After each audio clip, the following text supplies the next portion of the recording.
There's an endless road to rediscover. Oh, if the sky comes falling down, there's nothing in this world I wouldn't do. What if I'm far from home? Oh, brother, I will hear you call. There's nothing in this world I wouldn't do.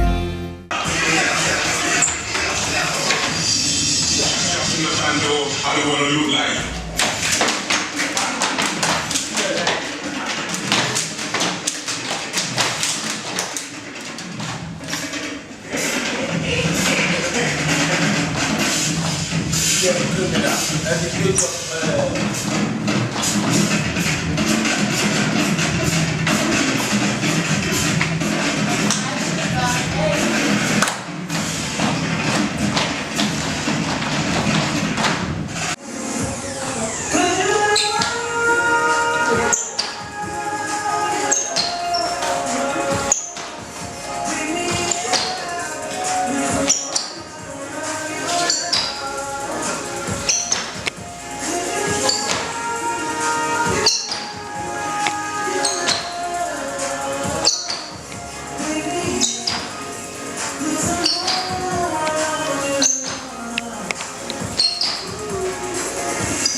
Hello guys, my name is Richard Tassier Samson.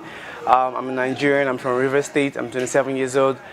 Yeah, we're here in Las Vegas in the HHI, Team Nigeria, Team Clique, Team Future, Creep, and this morning we just got up.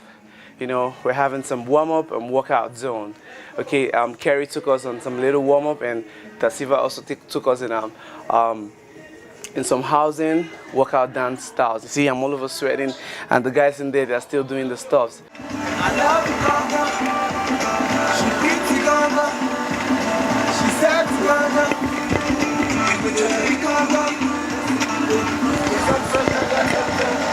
They be acting red time and be clubbing shit. I be pulling myself in the finest shit. I got plenty of stuff with Bugatti, but look how I try shit. Legacies, found why is he killing no counter?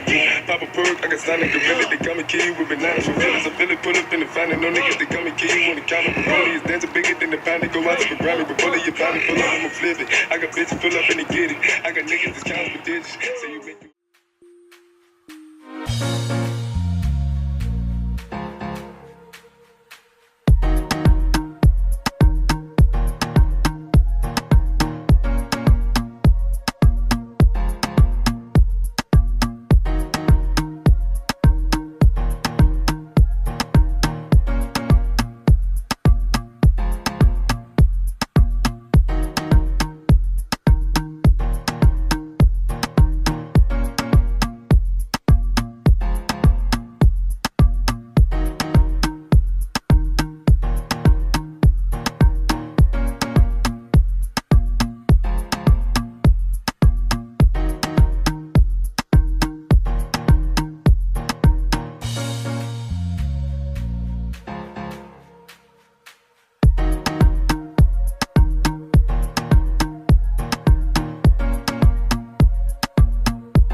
go back to the kitchen to do my stuff.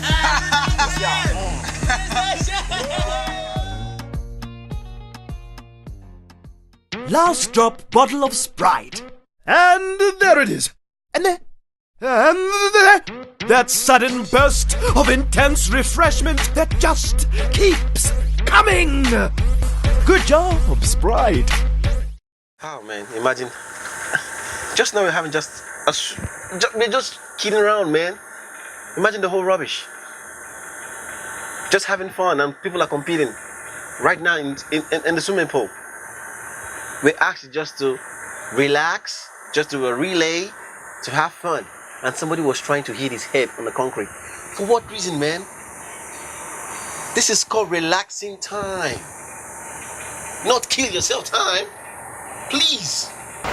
As you can see, I mean, so we're at the pool, and I mean, it was fun, at least I thought, because it was a friendly competition. We decided to go ahead and have a swimming competition, and then, of course, Richie just took it a little bit too far. I don't know. I mean, maybe he was trying to impress me. I don't know. I mean, yes, he's cute, but I just didn't think a friendly competition had to go that far. I mean, he almost hit his head. So then after that, what do you say? Not trying to toot my horn, but I mean, other than that, it's cool.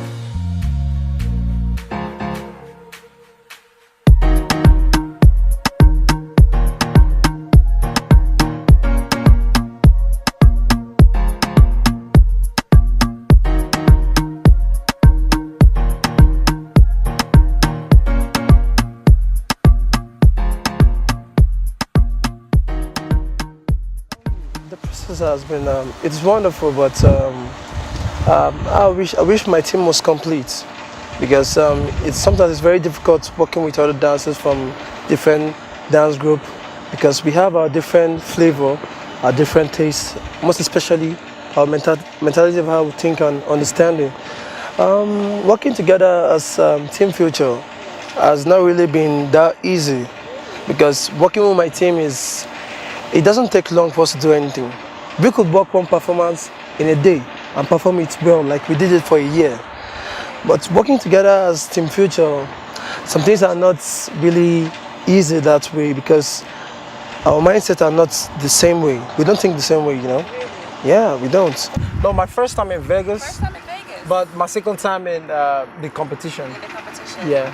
Okay, so you represent the clique. Yes, I represent the clique. Right, and so taking us back to the World Hip Hop Competition in Nigeria that happened in April. Yeah. What group did you represent? At matter of fact, like I competed. My category was the 101 battle. Okay. Yeah, so I won for the all-star. Yeah, individual 101 battle. So yeah. Meeting Napoleon was a great experience.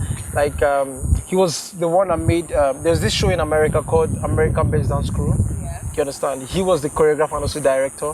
And there's So You Think Can Dance. Yeah. You understand? It's a world famous show. Yeah. He made hip hop popular on So You Think Can Dance. Yeah. So meeting him as a dancer and also a choreographer and an aspiring director was a great experience. It was a blessing, guys. Yeah. Like standing there, he looking at me and smiling. I looked and I saw him. I was so surprised. So Yeah. I feel some people feel threatened. That's one.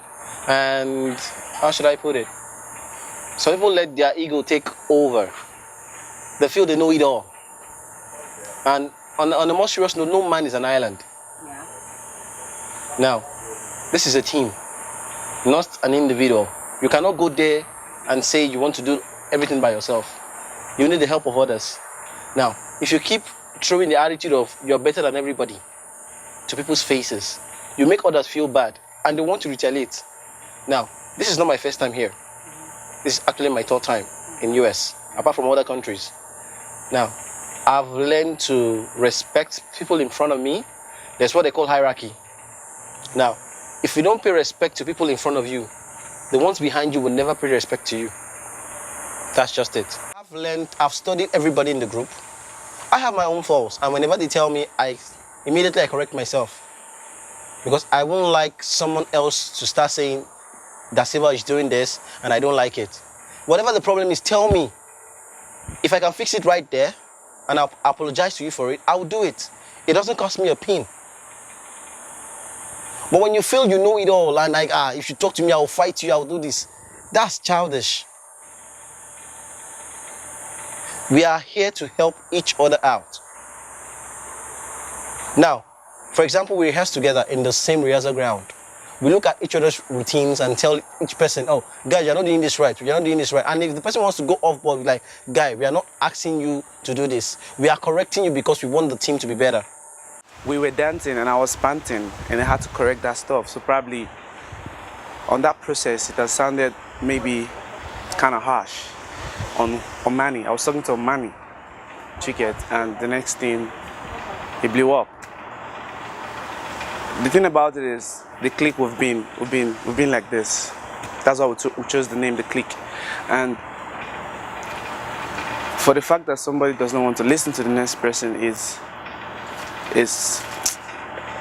not appreciating, Chicket. And I mean, this is an occurring name, Omani. It's occurring because Omani can correct me or correct anyone else in the team, and we're going to listen to him. But if we correct Omani, I mean, he doesn't listen. So that's how the whole quarrel started, and he started shouting. And me, I don't know how to keep quiet when it comes to when I'm right.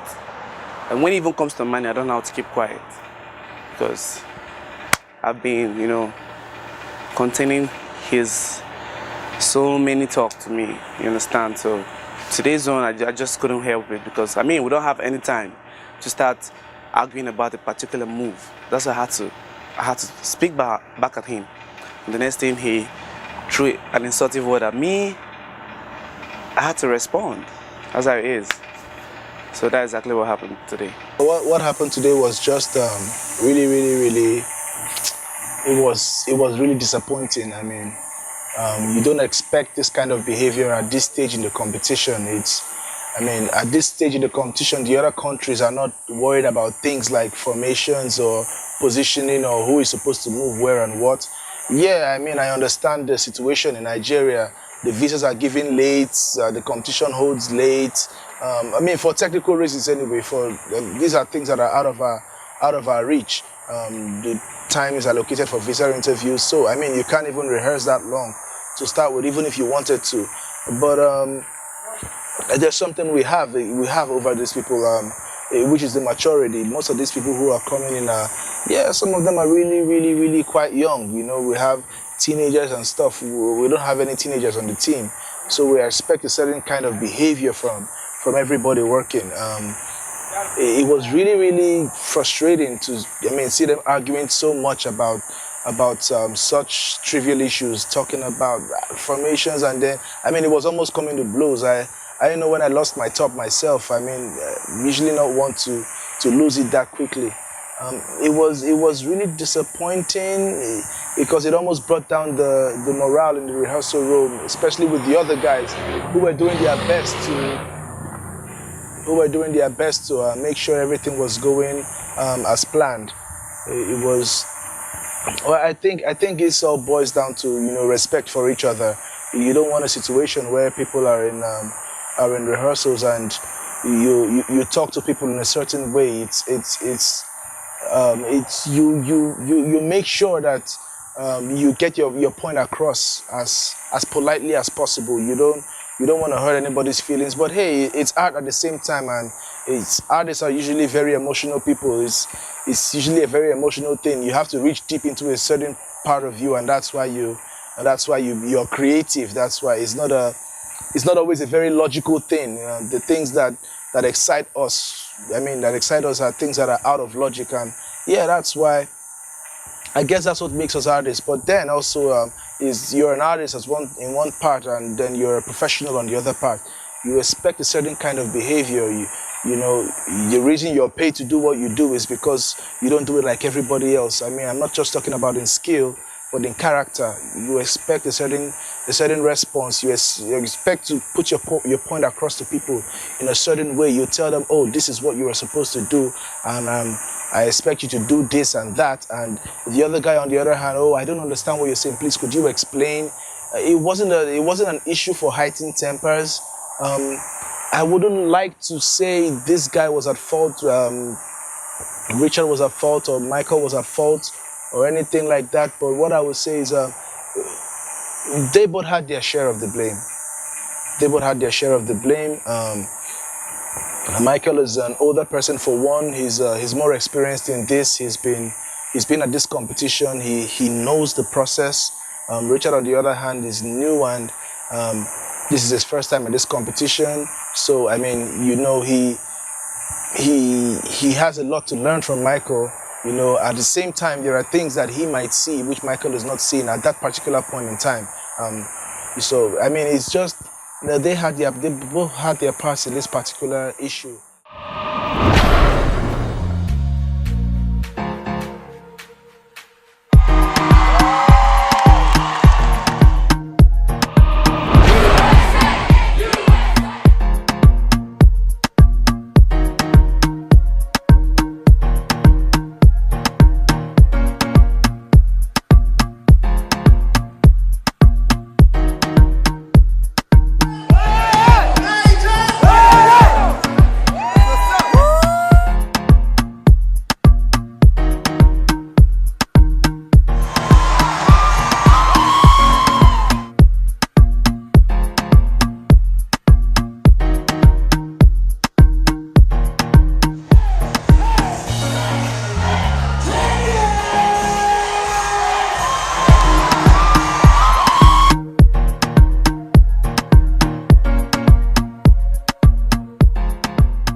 Hey, brother, there's an endless road to rediscover. Oh, if the sky comes falling down, there's nothing in this world I wouldn't do. What if I'm far from home? Oh, brother, I will hear you call. There's nothing in this world I wouldn't do. Last drop bottle of Sprite. And there it is. And there. That sudden burst of intense refreshment that just keeps coming. Good job, Sprite. All right. I come from like a broken family, you know, and my dad left me when I was like 3. You know, he never came back, and he left me, and I had to learn from the street and learn the hard way. And the only person I really love and the person I have ever loved in my life was my mom, and that's why I am really drawn to women, because every time I'm close to a woman, they just remind me of my mom and how strong and how smart and how inspirational she is to me. And I never believed I could make it this far, you know, after my dad left me, because like some people, they were like, oh, you know, they're fatherless or something, or they're nobody to play like a manly role for them. So, and I come from like from the ghetto in Lagos, Surulere, and I started dancing professionally 2010. And I decided in my life that I'm going to take dance to the next level. Now look at it, some years later, I'm here in America competing with the best in the world. There's nothing impossible, whether you come from a broken home or you come from a broken glass. There's nothing. You can as well pick yourself up, you know what I'm saying, dust your shoulders like this, and come down to America and beat the world. Actually, the one thing I don't like is people misunderstanding me, because like coming from my own background or my own story or career, people tend to look me as the bad boy reputation that a lot of people have created in their head, not even getting to know me personally. But what happened today in the rehearsal is something that if the approach would have been proper or been light, I think we would have crossed that bridge, you know. And what really happened was he was trying to tell me something, you know, and I don't understand what he was trying to say, and I was like, he said I should move to the front. He wants to take the back, you understand? And me myself, I'm already using the front, you understand? But the thing is, what he said was rude. He was like, I want you to take the front, and I'm already taking the front, you know? And he's already at the back, so So you should have just, you know, I don't have eyes on my back. So what I do is when I dance, I create space for everybody. If I could move another inch, I would have bumped into the other person coming from the other side. So what I did is stay in a stationary position to let everybody pass before I decided to take my own leave, in the center stage. You understand? But what would have said, he would have approached me the proper way, not approaching me like, you know, like the way he did, you know. So what I'm trying to say right here is the respect that was put into the way he talked to me wasn't called for. You understand? He should have put respect. I'm older than him in age, in the industry, in everything. All right? I'm not just bragging or trying to pull my pride out, so you understand? But that's the fact. So what happens, I respect everybody in the team, but as soon as you start to disrespect me, that is when, you know, the bridge starts burning, you know. So it's crazy, because like he said something that was so stupid. I think he said something like, I asked him like, where do you want me to pass? He was like, don't you know you're supposed to pass this place? Like, what you're trying to say, like, I'm dumb enough? You understand? So that's why I decided to give him back the right word that deserved him. About what really happened today, it's just a little misunderstanding between the crew guys. I think, to my own understanding, some of them were not really happy before starting the rehearsals because they have been complaining about the stress and everything. I think that mindset was what they took to the rehearsal, and everybody was annoyed, was angry and stuff like that. So they bumped into each other instead of just settling it like matured guy. You know, we've been together for like months and this has never happened. I don't know what happened here. It seems like the weather here is changing everybody mentality. Like, I don't really get it, but what really happened today was not supposed to happen because it was very little stuff. Something you can just say, okay, you have to move forward and I need to move back. Just a semicircle was the whole drama you saw today. Hey, brother, there's an endless road to rediscover. Oh, the sky comes falling down. There's nothing in this world I wouldn't do. What if I'm far from home? Oh, brother, I will hear you call. There's nothing in this world I wouldn't do.